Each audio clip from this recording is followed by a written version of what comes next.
Ce mardi 13 novembre, un groupe d'étudiants radicaux bloque la fac de Rennes 2.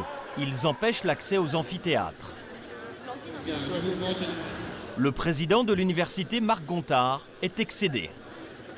Ce matin, vous l'avez vu, il y a des groupes qui sont devant chaque bâtiment prêts à en découdre, avec en particulier des barres de bois, des barres de fer. Nous n'allons pas ouvrir l'université dans ces conditions. Et donc je demande à chacun de quitter le campus. En 25 ans, Marc Gontard n'avait pas vu un tel blocage. Devant les caméras, il dénonce une poignée d'extrémistes, mais il est vite interrompu par un gréviste. Les durs du mouvement, c'est sûrement les plus de 1000 personnes qui ont voté pour le blocage hier. Écoutez, en Assemblée Générale. Il y a 1000 personnes dures sur le...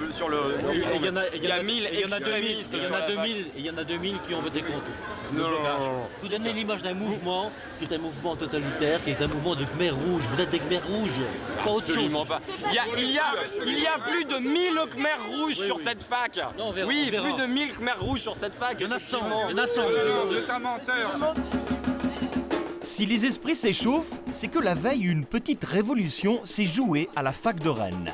Jusqu'ici, lors des grèves, on votait toujours en assemblée générale à main levée. Mais cette fois-ci, pour la première fois, les étudiants avaient voté à bulletin secret. Après 6 jours sans cours, la question était simple, il fallait dire oui ou non à la poursuite du blocage de l'université. Comme pour tout scrutin, il y avait des urnes, un dépouillement et des représentants de chaque syndicat pour surveiller le bon déroulement des opérations. Et le résultat, ce lundi soir, était sans appel. Ce qui nous donne en valeur relative 36,9% en faveur du blocage, 61,82% contre le blocage. Mais le soulagement des non-grévistes allait être de courte durée, car très vite, une poignée de jusqu'au-boutistes annonçait la poursuite du blocage. Ils affirmaient que le scrutin avait été truqué. Ce vote n'a aucune valeur. Donc demain, évidemment, on aura des étudiants qui voudront venir en cours, mais il y aura des piquets de grève. Donc évidemment, il y aura une confrontation peut-être violente, je ne sais pas, mais en tout cas, il y aura une confrontation. Et le lendemain, effectivement, la confrontation entre grévistes et non-grévistes est musclée. Tu viens à la fac pour étudier, tu viens pas à la fac pour faire grève, ça veut dire quoi? Ça, si t'as envie de faire grève, tu fais grève le samedi. Les pêcheurs, ils pénalisent, non, je crois, non? Les pêcheurs, quand ils bloquent, ils pénalisent les gens. Mais ils ont des vraies Ah, mais raisons. ici, c'est des quoi fausses ta raison raisons. de faire grève? C'est Et- quoi ta raison? Dis-moi une raison. Dis-moi une C'est raison. parce que je veux pas que ma fac soit privatisée. Moi, je suis en M1 de sociaux, tu vois. Et je sais très bien qu'en sociologie, on n'ira pas embaucher des gens qui critiquent l'entreprise tous les jours parce qu'ils font des études longues et qui réfléchissent à ce qu'ils font avant d'agir. À l'entrée de l'université, un groupe de non-grévistes est venu voir le président. Ils craignent pour leur sécurité. On a beau dire tout ce qu'on veut, ils nous attendent armés, quoi. Si on essaye de rentrer, on va se faire taper. Et nous, on veut pas ça. Donc c'est bon que ça arrête, quoi. On veut juste avoir le droit d'aller en cours, on est dans notre droit, il y a eu un vote, on a le droit, c'est démocratique, ça a eu lieu, on a le droit d'aller en cours. Qui sont ces jusqu'au-boutistes qui bloquent la fac? Un groupe d'une centaine de jeunes, militants d'extrême gauche pour la plupart. Parmi eux, Thomas, inscrit en géographie, et Hugo, en histoire. Tous les deux militent au syndicat Sud étudiants. Ils sont contre la loi Pécresse qui donne plus d'autonomie aux universités. Selon eux, c'est une privatisation et les facs vont entrer en concurrence entre elles. Pas de fac d'élite, pas de fac poubelle, à bas les facs concurrentielles.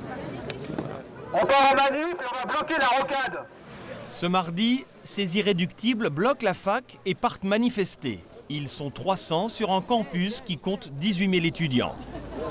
Dans les hostos, dans les labos, dans les usines, au PTT, et dans les facs, qui sème la misère, récolte la colère. Parmi eux, il n'y a pas que des étudiants. Cathy, SDF, est venue les soutenir. Je suis plus étudiante, mais vu tous les jeunes qui sont mobilisés, autant que je leur fasse partager un peu de mon savoir, quoi. J'ai tellement l'habitude de faire des manifs depuis que je suis au lycée. 50 manifs, ça marche, quoi. Et dans les facs, qui sème la misère, récolte la colère. La manifestation se veut pacifique, mais Thomas et Hugo, qui mènent les troupes, ne maîtrisent pas complètement la situation. En queue de cortège, certains étudiants improvisent des barricades pour couper la circulation, d'autres jettent des poubelles sur la route. Personne ne contrôle rien, des automobilistes sont furieux. Restez chez vous. C'est pas parce qu'on a vu qu'on peut rien faire, monsieur. Sur ce fait de soirée, restez dans votre gamine, coin. va donc voir. Moi, je vous ai pas manqué de respect. Vraie gamine, va. La démocratie, c'est laisser ceux qui veulent travailler. Dans le centre de Rennes, les CRS vont disperser la manifestation sans prendre de gants.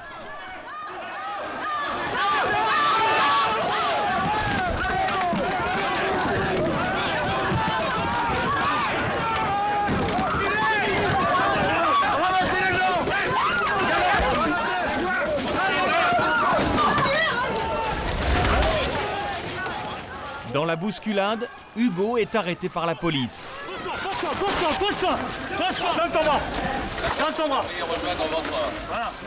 Il va être embarqué au commissariat.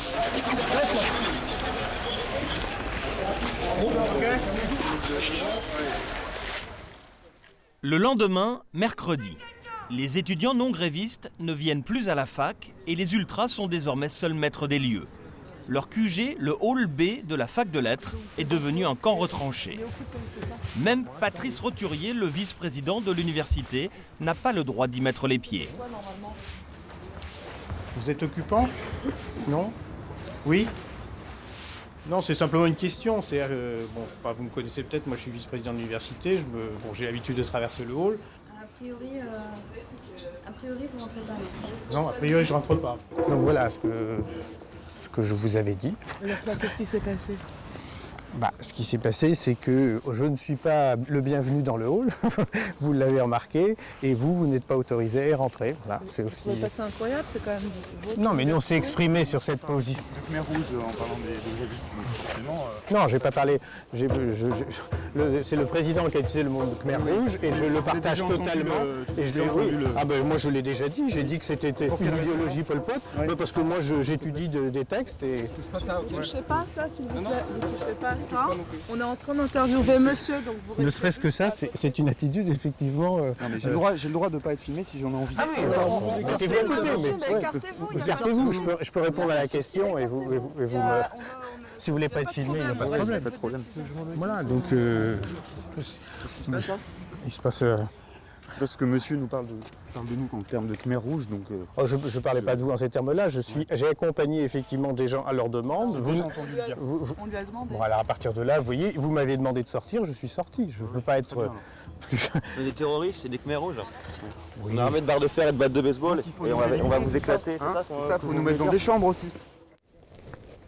Le hall B, occupé jour et nuit, est interdit aux non-grévistes et encore plus aux équipes de télé. Nous décidons d'y aller avec une caméra cachée. À l'intérieur, les étudiants ont installé un campement. Il y a un coin cuisine devant un ascenseur, des canapés récupérés dans une déchetterie.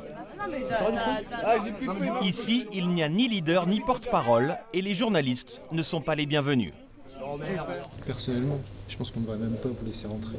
Pourquoi? Parce que vous n'êtes pas nos amis, parce que vous êtes dans notre camp, vous nous aidez à rien, vous ne nous servez à rien.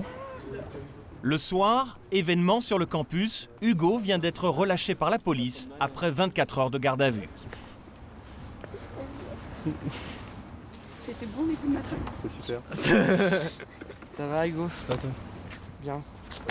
Il y avait une volonté hier manifeste de faire des exemples, quoi. Enfin, pour moi, mon arrestation, c'est une arrestation politique, c'est moi qui ai été arrêté, mais ça aurait pu être un autre camarade. Ils avaient envie de choper des têtes, ils m'ont chopé moi, mais ça aurait pu être quelqu'un d'autre. Donc voilà, mettre un gros coup de pression à tout le monde, quoi. 2 heures du matin, les CRS investissent le hall B. Ils chassent ses occupants, cette fois-ci sans brutalité. J'ai vu personne. D'accord, ok. Quoi? Qu'est-ce qu'il y a là? J'ai pas le droit de me déplacer démocratiquement. C'est par là que ça se passe. J'ai pas le droit de me déplacer. On va les faire descendre un peu là. Comment ça? On va les faire descendre un peu, les gars. J'ai pas le droit de me déplacer démocratiquement. Allez, descendez. Voilà la liberté! C'est loup! C'est toi loup! Ah, décharge ma copine! Il y a plus personne là-haut. L'université est maintenant débloquée. Et ce n'est pas commun, le président de la fac en personne met la main à la pâte pour dégager les barricades. Il est 4 heures du matin ce jeudi, les cours reprendront dans quelques heures. Ils avaient été interrompus pendant 10 jours.